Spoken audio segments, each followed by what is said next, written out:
"Nobody touches them!" Priscilla screamed, her voice cracking with malice as she blocked the aisle. Behind her, 8-year-old Elias and Nia were slumped over in seat 34A and 34B, their skin grey, clammy, and terrifyingly still. The cabin was 100 degrees, a steel oven baking on the tarmac, yet the senior flight attendant had refused them a single drop of water for 2 hours. "They're faking it," she spat, rolling her eyes at the unconscious children while horrified passengers recorded on their phones. I know their type, always looking for a free upgrade or a handout. A passenger surged forward, screaming that the twins weren't breathing, but before the chaos could boil over, the pressurized cabin door hissed open from the outside. A man in a bespoke charcoal suit stepped onto the plane, flanked by airport security and federal agents. The temperature in the cabin seemed to drop instantly, not from the AC, but from the icy, apocalyptic rage in Morgan Thorne's eyes. Priscilla's smirk vanished. She didn't know it yet, but she had just tortured the children of the man who had just bought the entire airline. The heat inside Flight 4922 was becoming a physical weight, pressing down on the lungs of every passenger strapped into the economy section. The Boeing 737 had been sitting on the tarmac at Hartsfield-Jackson Atlanta International Airport for nearly 90 minutes, waiting for a clearance that never seemed to come. Outside, the Georgia summer sun was relentless, baking the asphalt until it shimmered. Inside, the auxiliary power unit was failing, meaning the air conditioning was nothing more than a faint, warm wheeze coming from the vents. In the very last row, squeezed near the lavatories, sat Elias and Nia. They were 8-year-old twins, dressed in matching navy blue blazers that were far too warm for the stifling cabin. They were unaccompanied minors, flying alone for the first time to surprise their father in New York for his birthday. Elias tugged at his collar, his small hand trembling. "Nia," he whispered, his voice raspy. "My head hurts." Nia, who was the older twin by exactly 4 minutes and took her role as protector seriously, reached over and squeezed his hand. Her palm was sweaty, but her skin felt dry and hot. "I know, Eli. It's okay. We'll take off soon. Dad said the plane goes fast and the air gets cold when you go up high." She looked around anxiously. The plane was packed. People were fanning themselves with safety instruction cards. Babies were crying, their wails echoing off the plastic walls. But what scared Nia the most wasn't the heat. It was the lady in the red uniform. Priscilla Vance, the lead flight attendant, was prowling the aisle like a warden. She was a woman in her late 40s, with hair sprayed into a helmet of blonde concrete and a smile that didn't reach her cold, predatory eyes. Priscilla hated the cattle class, as she called it in the galley, but she hated unaccompanied minors even more. To her, they were liabilities. Baggage that talked. Earlier, when the twins had boarded, clutching their ticket lanyards, Priscilla had sneered. "Great. 2 more charity cases," she had muttered to her junior colleague, Sarah. "Keep them in the back. I don't want them running around disturbing the business class passengers. I'm not a babysitter." Now, as the temperature climbed past 90 degrees inside the metal tube, Elias started to cough. It was a dry, hacking sound that rattled in his small chest. He leaned his head against the hot plastic of the window shade. "Excuse me," Nia called out softly as Priscilla walked by, checking overhead bins for the 3rd time just to look busy. Priscilla ignored her, staring straight ahead. "Mom?" Nia tried again, louder this time. Priscilla stopped and whipped her head around, her eyes narrowing. "Sit down, sweetie. The seatbelt sign is on. That means you don't move, you don't talk, you sit." "My brother needs water," Nia said, her voice trembling but brave. "Please, it's really hot and he's not feeling good." Priscilla let out a sharp, theatrical sigh, resting her hand on her hip. "Everyone is hot. This is a delay. We don't do beverage service on the ground, especially not for economy. If I give him water, I have to give everyone water. Do you have $5? Nia blinked, confused. No, ma'am. Our dad bought the tickets. Then no water, Priscilla snapped. Bottled water costs money. You should have bought something in the terminal. Now sit back and be quiet before I have the captain remove you for being disruptive. She turned on her heel and marched away, leaving Nia stunned and Elias gasping for air that felt like soup. 2 rows ahead, a man named David, a construction worker returning home, frowned. He had heard the exchange. He reached into his bag, but he had finished his own water bottle an hour ago. He looked back at the twins. The boy looked bad. Really bad. "Hey," David called out to Priscilla's retreating back. "Hey, the kid looks sick. Just give him a cup of tap water or something." Priscilla spun around, her face flushing with irritation. "Sir, if you continue to shout, I will have you escorted off this plane by federal marshals for interfering with a flight crew. Do not tell me how to do my job." The cabin fell silent. The threat of federal charges was enough to make most people shrink back. In the post-9/11 world, a flight attendant's word was law, and Priscilla wielded that power like a bludgeon. Up in the cockpit, Captain Richard Sterling wiped sweat from his forehead. "What's the cabin temp, Miller?" he asked his co-pilot. "Approaching 95 in the back, Captain," Miller said nervously. "We really should request a return to the gate. Passenger safety regulations state." "We are not going back to the gate," Sterling barked, cutting him off. "We're number 4 for takeoff. If we go back, we lose our slot, we time out, and the company docks my performance bonus for the delay. Burn the fuel if you have to, but keep the APU running. We go in 10 minutes. Sterling didn't care about the heat. He had his window cracked open and a personal fan running. He didn't care about the passengers. He only cared about his efficiency rating. He had no idea that in the back of his plane, a tragedy was unfolding that would end his career before the sun went down. 20 minutes passed. The plane didn't move. The heat in the rear of the plane, where the aerodynamics trapped the stagnant air, was suffocating. It smelled of recycled exhaust and nervous sweat. Elias had stopped coughing. Now he was just making soft, wheezing noises. His eyes were half closed, rolling back slightly into his head. His dark skin, usually vibrant, had taken on an ashy, grey undertone. He was no longer sweating, which was the most dangerous sign of all. Nia was crying silently, tears tracking through the sweat on her face. She shook her brother's shoulder. Eli, look at me." He didn't respond. His head lolled to the side, hitting the wall with a dull thump. Panic, cold and sharp, pierced through Nia's chest. She unbuckled her seatbelt. She didn't care about the light anymore. She scrambled out of the seat and ran up the aisle toward the galley where Priscilla was gossiping with Sarah, the junior attendant. "He won't wake up!" Nia screamed, her voice shrill with terror. "My brother won't wake up!" Priscilla looked up from her magazine, annoyed. She checked her watch. "I told you to sit down," she hissed, stepping forward to block Nia. "The plane is about to move." "He's not moving!" Nia grabbed Priscilla's red skirt, desperate. "Please, he needs a doctor. He's so hot." Priscilla swatted the child's hand away, as if she were a fly. "Don't touch me, you little brat. Go sit down right now." "He passed out." A woman from row 30 stood up, pointing at the twins' seat. "The boy is unconscious. Look at him." Sarah, the junior attendant, looked pale. "Priscilla, maybe we should check." "Stay there, Sarah," Priscilla ordered.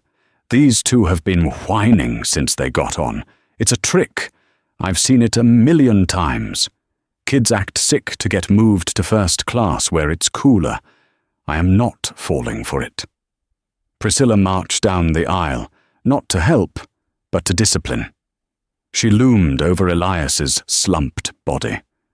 She didn't check his pulse. She didn't feel his forehead. Instead, she leaned down and shouted into his ear, "Wake up! Stop playing games!"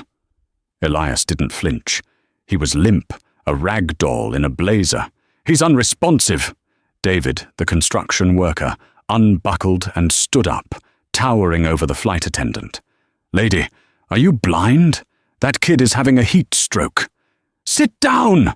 Priscilla shrieked, her voice echoing through the cabin. "Everyone sit down! This is a security situation. I will have the pilot lock this plane down." "He needs water," Nia sobbed, trying to squeeze past Priscilla to get to her brother. "No." Priscilla grabbed Nia by the arm, her grip bruisingly tight. She shoved the girl back into her seat. "You sit there and you wait. If he's asleep, let him sleep. But I am not turning this plane around for a temper tantrum." Then, Priscilla did something that made the blood of every witness run cold. She reached up and closed the air vent above the twins.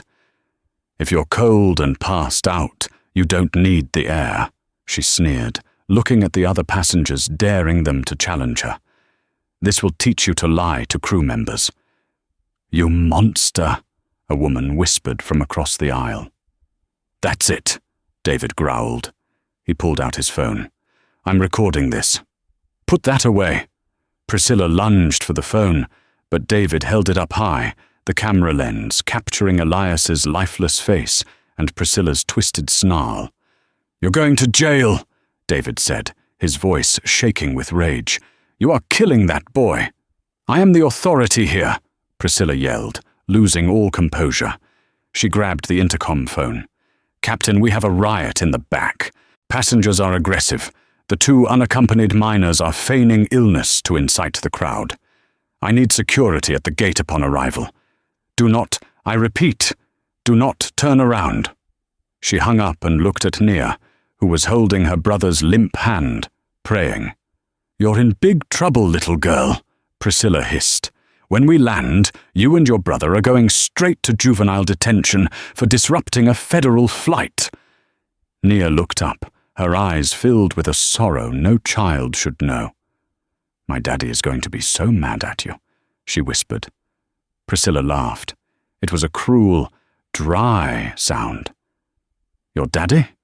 Honey, unless your daddy owns the airport, I don't care. Now shut up." At that moment, Elias's body gave a violent twitch and then went still. His breathing, which had been shallow, seemed to stop entirely. "Eli!" Nia screamed, a sound that tore through the cabin. Suddenly, the plane jolted. But it wasn't the engines throttling up for takeoff. It was the brakes slamming on. The plane lurched to a halt. Through the window, passengers saw a convoy of black SUVs racing across the tarmac, lights flashing. They weren't airport police. They were unmarked, government-grade vehicles. They swarmed the plane, cutting off the path to the runway. Priscilla looked out the window, confused. "What is going on?"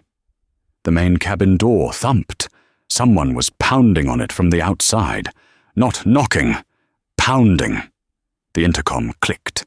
Captain Sterling's voice came on, trembling. Cabin crew, disarm doors, immediately. We have been ordered to stop by the tower. Priority override." Priscilla froze. Priority override? That only happened for terrorism or... The door hiss-clicked and swung open. The heat of the Georgia afternoon rushed in, but the man standing on the jet bridge stairs looked colder than death. He was tall, black, wearing a suit that cost more than Priscilla made in 5 years. Behind him stood the airport director and 2 men with earpieces. It was Morgan Thorne, the Titan of Wall Street. The man who had been on the cover of Forbes last week for his hostile takeover of this very airline, and he was looking for his children. The silence that fell over the cabin was heavier than the heat. Morgan Thorne stepped through the cabin door, and the atmosphere shifted instantly. He didn't look like a panicked father. He looked like a man arriving to execute a judgment. He was flanked by 2 paramedics carrying a trauma bag and a stretcher, and behind them, the grim-faced airport director, Mr. Henderson. Priscilla, blinded by her own arrogance and the adrenaline of the moment, didn't recognize him. All she saw was a man in a suit breaching her aircraft without a boarding pass. "Excuse me," Priscilla barked, stepping into the aisle to block him, her chest heaving. "You cannot be on this aircraft. This is a sterile environment. I am calling the police right now." Morgan didn't even break stride. He didn't look at her. He simply walked through her space. One of his security guards, a massive man with a stone face, gently but firmly placed a hand on Priscilla's shoulder and moved her aside like she was a piece of unwanted furniture. "Sit down," the guard said. It wasn't a suggestion. Priscilla gasped, stumbling back into a row of seats. "You just assaulted a flight crew member. Do you know who I am?" "Where are they?" Morgan's voice boomed. It wasn't a shout. It was a command that rattled the overhead bins. "Daddy!" The scream came from the back of the plane. It was weak, terrified, and heartbreaking. Morgan's composure cracked for a split second. He bolted down the aisle, ignoring the stares of the passengers. He ran past the business class he owned, past the rows of sweating, confused travelers, until he reached row 34. The sight that met him brought him to his knees. Naya was shaking, her face streaked with tears and grime. But it was Elias that stopped Morgan's heart. His son was slumped against the window, his mouth open, his skin a terrifying shade of grey. "Eli," Morgan breathed, reaching out with trembling hands. He touched his son's cheek. It was burning hot, dry and burning. "Oh God, Eli, wake up." "He won't wake up, Daddy," Naya sobbed, throwing her arms around Morgan's neck. "I tried. I asked for water. She wouldn't give us any. She said we were faking it." Morgan froze. He hugged his daughter tight with one arm, his eyes locked on his unconscious son. "She said what?" "Medical," Morgan roared, turning back to the aisle. "Get back here, now!" The paramedics rushed forward, pushing past the stunned passengers. They pulled Elias from the seat, laying him on the narrow floor of the aisle. One medic, a woman named Sarah, immediately checked his vitals. "Pulse is thready and rapid," she called out, her voice tight. "Skin is anhydrotic. Core temp feels critical. He's in severe heat stroke, possibly hypovolemic shock. We need IV fluids and rapid cooling immediately. He's crashing." "He's crashing?" Morgan repeated, his voice barely a whisper. The fear in his eyes vanished, replaced by a darkness that was infinite and terrifying. "We have to move him. Now!" the medic shouted. "Clear the aisle." As they loaded the limp body of the 80-year-old onto the stretcher, Priscilla finally found her voice again. She had recovered her balance and her indignation. She marched down the aisle, squeezing past the security detail. "This is absolutely ridiculous," she shouted, gesturing at the paramedics. "He was fine 10 minutes ago. I saw him looking out the window. This is a performance. Sir, whoever you are going to pay for delaying this flight." The silence that followed was total. Even the babies stopped crying. Morgan Thorne stood up slowly. He was 6'3", a former collegiate linebacker before he became a billionaire. He turned to face Priscilla. The look on his face was so devoid of humanity, so filled with cold, calculated destruction, that Priscilla actually took a step back. "Performance?" Morgan said softly. "Yes." Priscilla doubled down, though her voice wavered slightly. They didn't want to sit in economy. The girl kept asking for upgrades and free water. I know their type. They manipulate the system. I refused to let them play me. Morgan looked at the medic working on his son. "Is my son playing you?" The medic looked up, sweat dripping from her forehead. "Sir, his temperature is 105 degrees. His organs are shutting down. If we hadn't got here in 5 minutes, he would be dead." The word hung in the air. Dead. Morgan turned back to Priscilla. He took one step toward her, then another. "You denied them water?" "It's policy," Priscilla shrilled, sensing she was losing the crowd. "We don't serve beverages on the ground during a delay. It costs the airline money." "Money," Morgan repeated. He reached into his suit pocket and pulled out a sleek, black titanium card. He held it up. "You were worried about the cost of a bottle of water?" "I was doing my job," Priscilla yelled. Captain Sterling." The cockpit door opened, and Captain Richard Sterling stormed out, looking furious. He saw the chaos, the paramedics, and the tall black man standing in the aisle. "What the hell is going on back here?" Sterling bellowed. "I have engines running. Who authorized a medical evac? I didn't authorize this." He looked at Morgan. "Who are you? Get off my plane before I have you arrested for hijacking." Mr. Henderson, the airport director, stepped forward from the shadows of the galley. He looked pale, like a man attending a funeral. "Captain Sterling," Henderson said, his voice shaking. "I suggest you lower your voice." "Don't tell me what to do, Henderson," Sterling spat. "I want this man off." "This man," Henderson interrupted, shouting to be heard, "is Morgan Thorne." Sterling paused. The name rang a bell. Thorne Capital, the private equity firm that had... Sterling's face went white. "Yes," Henderson continued, gesturing to Morgan. "The new owner of Horizon Air. He signed the acquisition papers yesterday. Captain, you are screaming at your boss." The revelation hit the cabin like a physical blow. Priscilla's mouth opened, but no sound came out. She looked from Morgan to the director, then back to the unconscious boy on the stretcher. The boy she had called a liar. The boy she had tortured. The owner's son. Mr. Thorne?" Priscilla stammered, her hand suddenly trembling uncontrollably. A fake, terrified smile plastered onto her face. I had no idea. If I had known they were your children, I would have... You would have what?" Morgan cut her off. His voice was low, smooth, and lethal.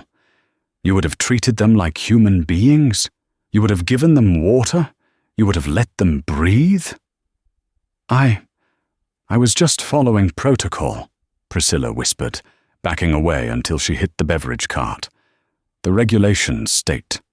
There is no regulation in the FAA handbook that says you roast children alive," Morgan said. He turned to the security team. "Get my son to the hospital. Now, take my car. Don't wait for the ambulance." As the medics rushed Elias and a sobbing Nia off the plane, Morgan didn't follow them yet. He couldn't. He needed to ensure the threat was neutralized. He stayed on the plane. "Nobody leaves," Morgan commanded. "This plane is now a crime scene."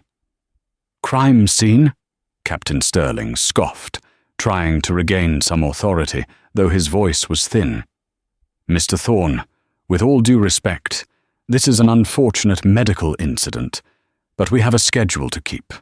We can debrief later." "You aren't going anywhere, Richard," Morgan said, using the pilot's first name with chilling familiarity. "Shut down the engines." "You can't ground a commercial flight on a whim," Sterling argued. "I own the fuel in the wings. I own the seats you're standing on. I own the logo on your hat," Morgan said, stepping closer to the cockpit. "And right now, I am grounding this fleet until I find out why my son was tortured." "Tortured?" Priscilla cried out. "That is slander. I did nothing but maintain order." "She closed the vent." The voice came from row 32. David, the construction worker, stood up again. He held his phone high in the air. "I have it on video," David shouted. "She refused them water. The girl begged her. Then, when the boy passed out, this woman came over and closed the air vent above his head. She said, 'If you're cold, you don't need air.' She tried to suffocate him, A gasp rippled through the passengers. Priscilla's face turned the color of ash. That is out of context. I was adjusting the airflow." "Bring me the phone," Morgan said to David. David walked up the aisle and handed the smartphone to the billionaire. Morgan pressed play. The video was clear. The audio was crisp. "If I give him water, I have to give everyone water. Do you have $5? Wake up, stop playing games. If you're cold and passed out, you don't need the air." Morgan watched the video. His jaw muscles bunched tight, a rhythmic pulsing of pure rage. He watched Priscilla Vance, a woman entrusted with safety, actively trying to harm his dying son. He looked up from the screen. His eyes were red-rimmed. "You didn't just neglect him," Morgan said, his voice cracking with the weight of a father's pain. "You enjoyed it. You liked seeing them suffer because you thought they were poor, because you thought nobody would come for them." "Mr. Thorne, please," Priscilla began to sob, realizing her career was over, but not yet realizing her freedom was too. "I've been with this airline for 20 years. I was having a bad day. The heat. The stress." "You closed the vent," Morgan repeated, "on an unconscious child." He turned to the federal agent standing by the door. "Arrest her." "On what charges?" Priscilla shrieked as the agents moved in, handcuffs jingling. "Child endangerment, assault causing bodily injury, and attempted manslaughter." Morgan listed them off like he was reading a grocery list. "You can't do this!" Priscilla screamed as they grabbed her wrists. She looked to the captain for help. "Richard, do something!" Captain Sterling looked away. He was trying to save himself. "I didn't know," he muttered. "I was in the cockpit. I didn't know what was happening back here." "Oh, don't worry, Captain," Morgan said, turning his gaze to the pilot. "I haven't forgotten about you." "I followed procedure," Sterling defended himself. "I kept the APU running." "You refused to return to the gate," Morgan said. "I heard the tower logs on my way here. Ground control asked you twice if you wanted to return to the gate for cooling, because your cabin temp sensors were redlining. You said, and I quote, 'Burn the fuel, I want my bonus.' Is that correct?" Sterling swallowed hard. It was a business decision. A business decision. Morgan nodded slowly. He looked around the sweating, miserable passengers. "You cooked 300 people to save your on-time departure rating." Morgan turned to the airport director. "Pull his license." "Now wait a minute," Sterling shouted. "You can't just—" "I can," Morgan said. "I'm filing a formal report with the FAA regarding your negligence. You knowingly operated an aircraft in unsafe environmental conditions. But that takes time. So for today—" Morgan stepped closer, looming over the pilot. "You're fired. Get your bag. Get off my plane." "You can't fire me. I have a union." "Sue me," Morgan whispered. "I have more lawyers than you have brain cells. By the time I'm done with you, you won't be able to fly a kite, let alone a Boeing." Sterling stripped off his epaulets, threw them on the floor, and stormed off the plane, pushing past the agents arresting Priscilla. As Priscilla was dragged down the aisle, weeping and begging, she passed row 34. She looked at the empty seat where Elias had almost died. "I didn't know," she wailed. "That's the problem," Morgan said to her retreating back. "You shouldn't have to know who a child's father is to treat them with basic human dignity." He turned to the passengers. "Ladies and gentlemen, I apologize. This flight is cancelled. Everyone will receive a full refund, plus $5,000 in compensation for this ordeal. Go to the gate agents." Cheers erupted, but Morgan didn't hear them. He was already running down the jet bridge, his heart pounding, racing to get to the hospital before it was too late. But the nightmare wasn't over. The karma had only just begun to circle, and Priscilla Vance was about to learn that jail was the least of her problems. The waiting room at Atlanta's Grady Memorial Hospital was a stark contrast to the stifling heat of Flight 492. It was sterile, freezing cold, and smelled of antiseptic and old coffee. Morgan Thorne sat in a plastic chair that was too small for his frame, his elbows on his knees, his head in his hands. He was still wearing his bespoke suit, but the tie was gone, the top button undone, and the jacket crumpled on the floor. For the first time in his life, the billionaire felt completely powerless. His money could buy airlines, skyscrapers, and politicians, but it couldn't buy the temperature of his son's blood down. "Mr. Thorne," Morgan shot up. A doctor in blue scrubs, looking exhausted, stood in the doorway of the ICU waiting area. "Dr. Evans." "How is he?" Morgan asked, his voice cracking. "Tell me he's awake." Dr. Evans sighed, rubbing the back of his neck. "He's not awake, Morgan. We've managed to lower his core temperature to 99 degrees, but the damage from the heat stroke was significant. His kidneys took a severe hit. He's in acute renal failure.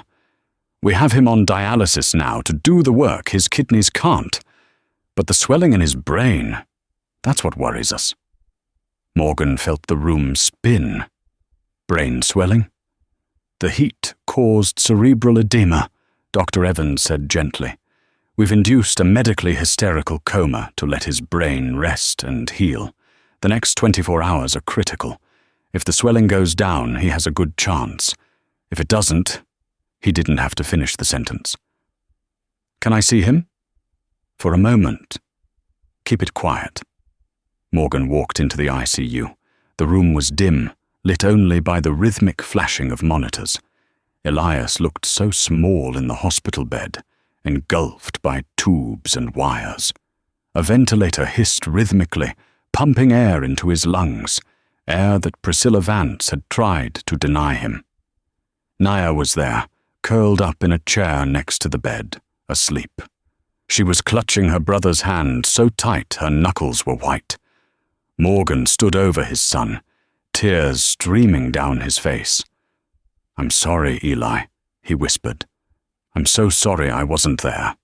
I bought the airline to make sure you were safe, and I failed." He kissed Elias's forehead, then gently covered Nia with his suit jacket. Outside the hospital walls, however, a firestorm was raging. David's video had hit the internet 2 hours ago. It was titled, "Flight Attendant Tries to Kill Kid, Doesn't Know Dad Owns the Airline." It had 5 million views in the first hour. By the time night fell, it had 50 million. The comment section was a scroll of pure, unadulterated rage. "She closed the vent? That's attempted murder. I was on that flight. It was 100 degrees. That woman is a demon." The way she sneered at him, she enjoyed it. The hashtag Rachenschau Justice for Eli was trending #1 globally, surpassing the Super Bowl and the election. Meanwhile, in a holding cell at the Clayton County Detention Center, Priscilla Vance was pacing. The cell was cold, smelling of bleach and despair. She was still in her red flight attendant uniform, now wrinkled and stained with sweat. She had demanded to speak to the manager. She had demanded her union representative. She had demanded a glass of Chardonnay. The intake officer had simply laughed and handed her a bologna sandwich. "You don't understand!" Priscilla yelled at the bars for the 100th time. "I am a senior crew member. I have rights. That man assaulted me." "Lady, shut up," a voice called from the next cell. "My union rep will have you all fired," Priscilla screamed. Just then, a guard walked up. "Vance, your lawyer is here." Priscilla exhaled, smoothing her skirt. Finally. Someone with some sense. She was led into a small interrogation room. Sitting at the metal table wasn't the high-powered union lawyer she expected. It was a court-appointed public defender named Greg, who looked like he hadn't slept in a week. "Where is Mr. Henderson from the union?" Priscilla demanded. Greg didn't look up from his file. The Flight Attendants Union issued a statement 20 minutes ago. They are condemning your actions. They have revoked your membership effective immediately. They aren't paying for your defense. Priscilla froze. What? They can't do that! I pay my dues! They can when you're caught on 4K video torturing a child, Greg said flatly. Priscilla, I need you to understand how bad this is. The district attorney isn't charging you with simple assault. They are charging you with 2 counts of aggravated child abuse, 1 count of deprivation of necessities resulting in great bodily harm, and false imprisonment. False imprisonment? Priscilla gasped. You wouldn't let them leave the seats? You wouldn't let them get water? That's imprisonment, Greg explained. And since the victim is the son of Morgan Thorne, well, let's just say the DA is looking to make an example out of you. Thorne has already hired a private prosecutorial liaison to assist the state. He's throwing the kitchen sink at you. But I didn't know who they were, Priscilla cried, the true panic finally setting in. Greg looked at her with genuine disgust. Priscilla, that's not a defense. That's a confession that you target people you think are weak. He closed the folder. Bail is set at $1 million. Unless you have that in cash, you're staying here until trial. Priscilla slumped back in her chair. The silence of the room was heavy, broken only by the buzzing of the fluorescent light, a sound eerily similar to the hum of a plane engine. 3 days passed. Elias was still in a coma. The swelling had stabilized, but he hadn't woken up. Morgan hadn't left the hospital. He had set up a command center in the waiting room, running his empire from a laptop while watching the heart monitor. But while the doctors fought for Elias's life, Morgan's legal team was dissecting Priscilla Vance's life. Morgan had hired Eleanor Sterling, no relation to the pilot, a forensic investigator known in the corporate world as the Grim Reaper. Her job was to find dirt. And with Priscilla, she struck gold. On the 4th morning, Eleanor walked into the private waiting room Morgan had rented out. She dropped a thick binder on the table. We found it, Eleanor said. Morgan looked up, his eyes bloodshot. Found what? The pattern, Eleanor said. We subpoenaed her phone records and her deleted social media history. Priscilla wasn't just having a bad day, she was running a game. Morgan opened the binder. It was filled with screenshots of a private WhatsApp group chat called the Galley Queens.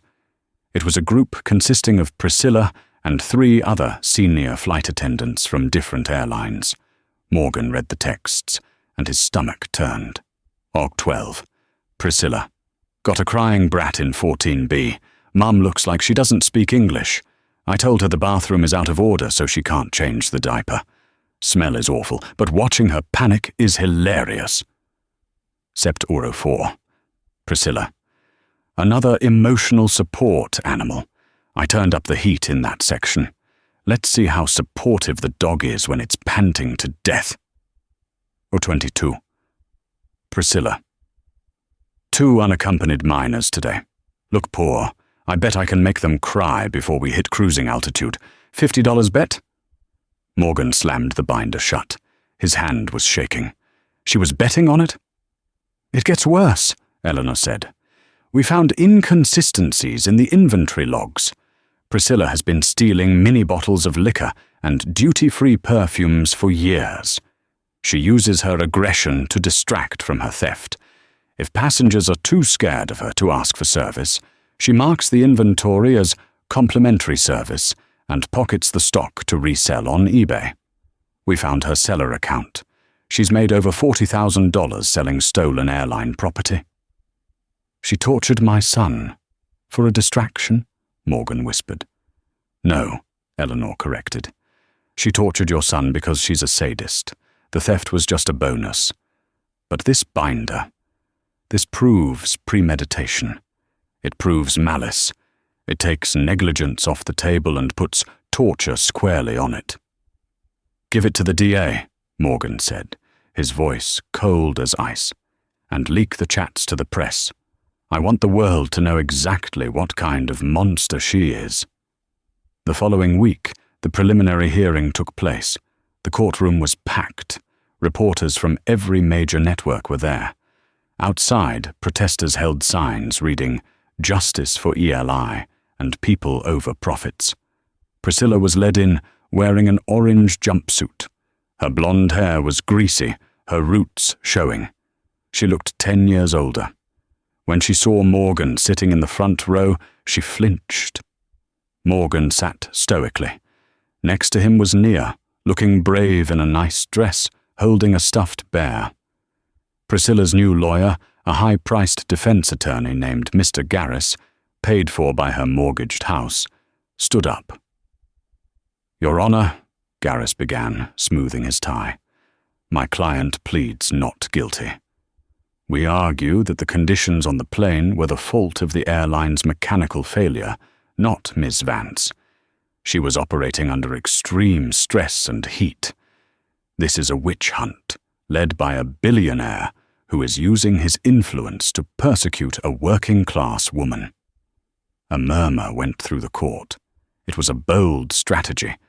Paint Priscilla as the victim of corporate greed. Furthermore, Garris continued, the video circulating is edited and out of context. Miss Vance was attempting to regulate the cabin temperature for the benefit of the passengers. The closing of the vent was actually her attempting to fix a jamming mechanism. Morgan didn't move. He just signaled to the district attorney, Ms. Cable. Ms. Cable stood up. "Your Honor, the state would like to introduce new evidence into discovery. Exhibit C, the defendant's digital communications." Priscilla's face went pale. She whispered frantically to her lawyer. "What communications?" Ms. Cable projected a slide onto the courtroom wall. It was the screenshot from October 22nd. "2 unaccompanied minors today. Look poor. I bet I can make them cry before we hit cruising altitude. $50 bet?" The courtroom gasped. The judge, a stern woman named Judge Patterson, leaned forward, squinting at the screen. "Read the next one," Ms. Cable said. A new slide appeared. It was a text sent by Priscilla during the delay on the tarmac, minutes before Morgan arrived. Priscilla. "Little brats in 34 are fading out, finally quiet. I shut the air off on them. Let them bake. Maybe next time they'll fly Spirit." Friend. "Loyal, isn't that dangerous?" Priscilla. "Who cares? If they pass out, less work for me." Silence. Absolute, horrified silence. Priscilla's lawyer stopped writing. He looked at the screen, then at his client. He slowly closed his notebook. He knew it was over. There is no defense for malice. "Ms. Vance," Judge Patterson said, her voice trembling with suppressed rage. "Is this your phone number?" Priscilla was sobbing now. Messy, ugly tears. "I was joking. It was just dark humor. We all do it." "You bet $50 on the suffering of children?" the judge asked. "It was a joke," Priscilla screamed. "The victim, Elias Thorne, is currently on dialysis because of your joke," the judge snapped. "Bail is revoked. You are remanded to custody until trial. And frankly, Miss Vance, you should pray that boy wakes up. Because if he doesn't, I will see to it that you never see the outside of a prison cell again." As the bailiffs grabbed Priscilla to drag her back to the holding cell, she looked at Morgan. She expected to see triumph on his face. But Morgan wasn't looking at her. He was looking at his phone. A text had just come through from Dr. Evans. He moved his hand. "Come now." Morgan stood up, grabbing Naya's hand. He didn't even look at the woman who had tried to destroy his family. She was already a ghost to him. "Let's go, Naya," he said softly. "Eli is waiting for us." The beep of the heart monitor had been the soundtrack of Morgan Thorne's life for 5 days, a metronome of anxiety. But when he rushed into the ICU room, The rhythm had changed. It was faster, stronger. Elias's eyes were open. They were heavy and unfocused, glazed over with exhaustion and medication, but they were open. He blinked slowly, trying to process the bright lights and the weeping faces around him. "Daddy?" he croaked. His voice was barely a whisper, dry as sandpaper. Morgan collapsed by the bedside, burying his face in the mattress near his son's hand. He sobbed, a deep, guttural sound of relief that shook his entire body. "I'm here, Eli. I'm right here." Nia scrambled up onto the bed, careful of the tubes. "Eli, you woke up." Elias licked his cracked lips. He looked confused. Are we still on the plane?" "No, son," Morgan said, lifting his head and brushing the hair from Elias's feverish forehead. "You're safe. You're never going on that plane again." "I was so thirsty," Elias whispered, a tear leaking from the corner of his eye. "She wouldn't give me water. She said I didn't have $5. The rage that flared in Morgan's chest was hot enough to burn down a city, but he pushed it down. This moment was for love, not hate. "I have the water, baby," Morgan said, grabbing a cup with a straw. "I have all the water in the world." As Elias took his first sip, Dr. Evans stepped in. He checked the monitors and let out a long breath. "His kidney function is rallying. The swelling is gone. He's going to make it, Morgan. It's going to be a long road to full recovery, but he's going to be okay." Morgan closed his eyes, thanking a God he hadn't prayed to in years. He had his son back. Now, it was time to finish the war. 6 months later, the Fulton County Superior Court was silent as Judge Patterson shuffled her papers. Priscilla Vance stood at the defense table. The past half-year had destroyed her. She had lost her house to legal fees. Her husband had filed for divorce after the Galley Queen's texts were made public, unable to live with the shame of being married to the most hated woman in America. She was bankrupt, alone, and terrified. She looked at the gallery. It was full. Morgan Thorne was there, sitting in the front row. Elias was next to him, looking healthy and strong, though he still carried a water bottle with him everywhere he went. A lingering trauma response. "Priscilla Vance," Judge Patterson began, her voice echoing off the mahogany walls. "You have been found guilty by a jury of your peers on all counts: aggravated child cruelty, false imprisonment, and reckless conduct." Priscilla trembled. "Your Honor, please, I've lost everything. My career is gone. My life is ruined. Is that not punishment enough?" Judge Patterson took off her glasses. "You didn't just make a mistake, Ms. Vance. You abused your power to torture a helpless child because you enjoyed it. You gambled on his suffering. You stripped him of his dignity and nearly his life. The fact that you lost your job is a consequence of your incompetence. The fact that you are going to prison is a consequence of your cruelty." The judge picked up her gavel. "I sentence you to 20 years in the state penitentiary, with no possibility of parole for the first 15. You will also be placed on the child abuse registry for life." Bang! The sound of the gavel was final. Priscilla screamed, a raw, broken sound, as the bailiffs moved in. She looked back at Morgan, her eyes pleading one last time. Morgan didn't smile. He didn't gloat. He simply watched her with a calm, detached indifference. She was no longer a monster. She was just a memory. As they dragged her out the side door, her red flight attendant uniform, a distant memory replaced by prison greys, the courtroom let out a collective breath. Justice had been served. But Morgan wasn't done. 1 week later, the headquarters of Horizon Air was buzzing with nervous energy. Every pilot, flight attendant, and ground crew member had been summoned to the main hangar. A massive stage had been erected in front of a Boeing 737. The same plane, now refurbished. Morgan Thorne walked onto the stage. The applause was polite, terrifyingly respectful. Everyone knew what had happened to Captain Sterling, permanently grounded and sued into oblivion, and Priscilla Vance. They feared the axe was coming for them next. "Relax," Morgan said into the microphone. "I'm not here to fire everyone." A wave of relief washed over the crowd. "But," Morgan continued, his voice hardening, "Horizon Air is dead." Murmurs of confusion. "We are rebranding," Morgan announced. The curtain behind him dropped to reveal the plane's new livery. It was sleek, white and gold, with a new name painted on the side, Guardian Air. "We are not just moving people from point A to point B anymore," Morgan said. "We are guardians of our passengers.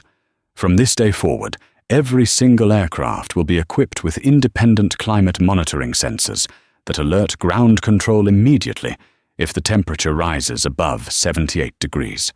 If it does, the doors open, or the plane returns to the gate. No exceptions? No burning fuel for bonuses." He paced the stage. "And we are implementing Elias's rule. Any passenger, regardless of ticket class, who requests water for a medical reason or distress is to be given it immediately, free of charge. If I catch any crew member prioritizing profit over human life, you won't just be fired. I will personally ensure you never work in this industry again." He paused, looking out at the thousands of employees. "We will be the safest, kindest airline in the sky, not because it's good for business, but because it's the right thing to do. Do you understand?" "Yes, sir," the crowd roared back, and for the first time in years, the staff felt a sense of pride. They weren't just drink servers anymore. They were guardians. A month later, Morgan, Elias, and Nia were at the airport. They were flying to Disney World, a promise Morgan had made in the hospital. They boarded the first Guardian Air flight out of Atlanta. As they walked down the jet bridge, the cool air of the cabin hit them. It was perfectly, blissfully air-conditioned. The flight attendant at the door wasn't Priscilla. It was Sarah, the young medic-trained attendant who had tried to help that day on the tarmac. Morgan had promoted her to head of in-flight services. "Welcome aboard, Mr. Thorne." Sarah smiled, genuinely warm. She looked at Elias. "Hello, Elias. Welcome back." Elias hesitated at the door. He looked at the seats. He looked at the vents.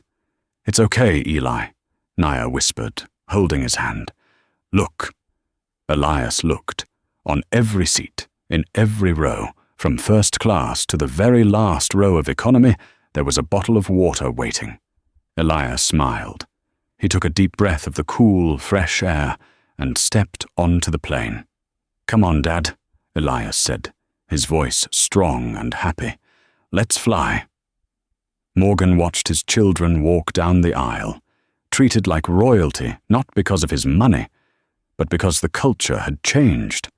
He adjusted his suit jacket, took one last look at the tarmac where the nightmare had begun, and stepped into the plane. The door closed. The engines hummed, a sound of power, of progress, and of a father's promise kept. And that is the story of how one cruel act brought down an entire airline and sent a toxic flight attendant to prison for 20 years. Priscilla thought that because Elias and Nia were in economy, they didn't matter. She thought her badge gave her the right to play God. But she forgot the most important rule of all. You never know who you are hurting. She tortured a child to save $5, and it cost her her freedom. Morgan Thorne proved that true power isn't about how much money you have, it's about how you protect the ones you love. Justice wasn't just served, it was delivered at 30,000 feet. What do you think? Did Priscilla deserve 20 years, or was the sentence too harsh? And have you ever had a nightmare experience on a plane? Let me know in the comments below. If you enjoyed this story of instant karma and justice, please blast that like button. It really helps the channel grow. And don't forget to subscribe and hit the bell icon so you never miss a story. Thanks for watching, and remember, be kind, because you never know who is watching.